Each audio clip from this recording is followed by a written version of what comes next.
How's your day going so far? Did you wake up energized and ready to go? Did it feel like an expansive vacation day?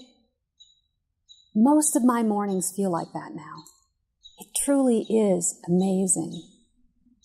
I wake up naturally.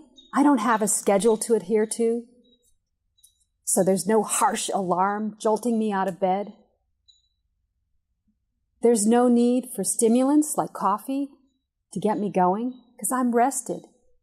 Instead, I move outside and I dance a meditative dance on a 25-foot mandala.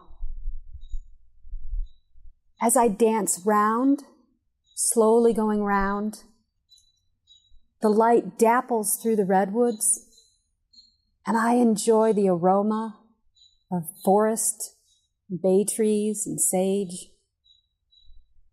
I'm far away from the traffic and the city noises, and in the stillness, there's always seems to be the sound of a bird chirping in time to my music, or a screech of a hawk. Sometimes there's a fox rummaging through my compost pile. The rawness of nature just enlivens me. It's outside in the stillness of the mandala that I get my inspiration for the day.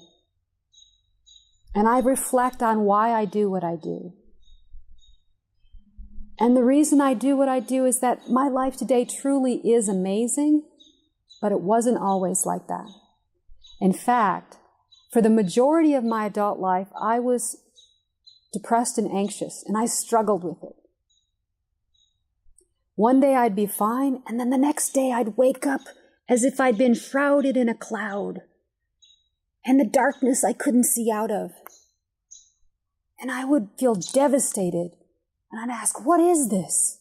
I was fine yesterday. What happened? And I didn't get any answers. It was as if my best friend had died, and I was left in pain and pressure. It's hard to breathe. Everything in the outside world would remain the same, but I could no longer see the beauty. I could just see faults, I could just see problems, and I could see that I could no longer see the beauty, so I was miserable about that too.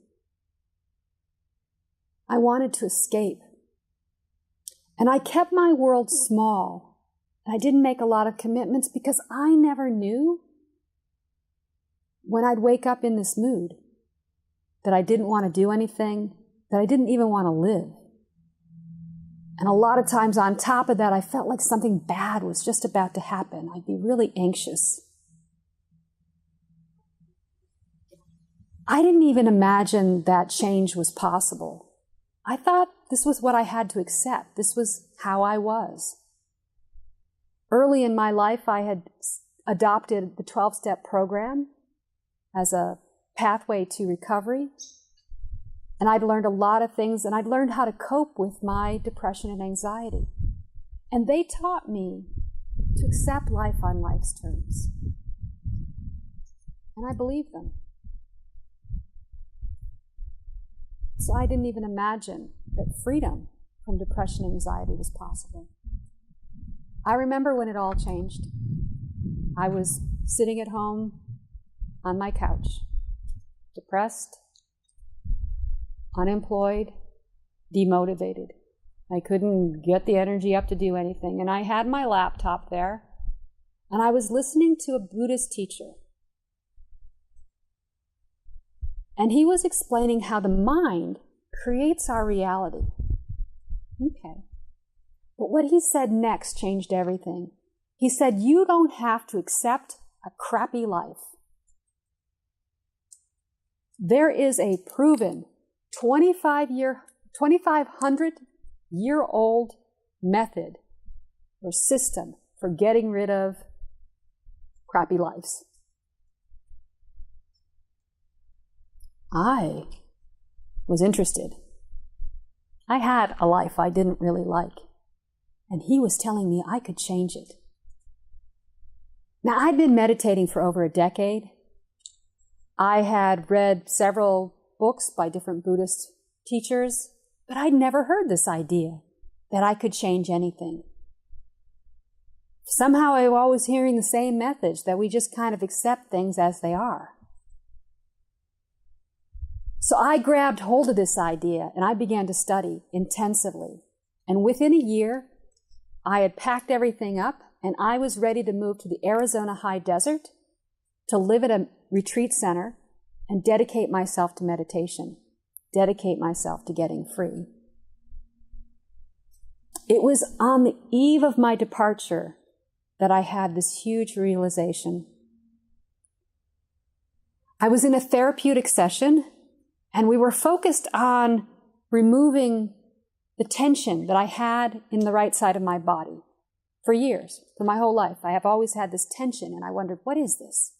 So we were focused on that, and in the process of doing that, a memory came to me of a man stepping on my shoulder and holding me down. And the scene unfolded. And I was aghast.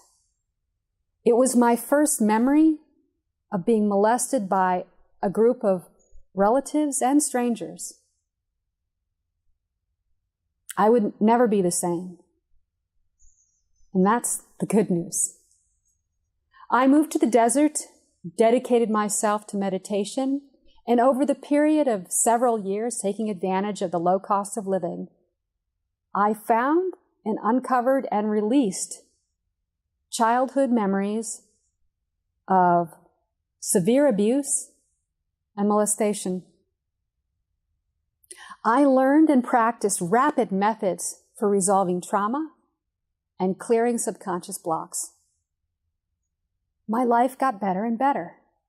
There are more days where I was happy than when I was sad. And then at a certain point, I realized my depression and my anxiety were gone. Where had they gone? And then I realized the connection. I realized that there had been something in my subconscious mind that was so powerful, it controlled my entire life for decades. And now that I had grabbed hold of that and deleted it, I was free. But it made me wonder, what else could be in my subconscious mind? Maybe not as dramatic, but it's also limiting my ability to create the life that I want. And I thought a little further. What else is in everyone's lives, in their subconscious, that's blocking them from happiness, from friendships, from wealth, from all the things that they maybe desire? So why do I do what I do? It's because my life today is amazing. And I feel compelled to share the message that anything is possible, and that there is a system for finding and deleting subconscious blocks so that we can all be free. And all you have to do is choose it, and it will unfold for you the immense possibility of your being and your life.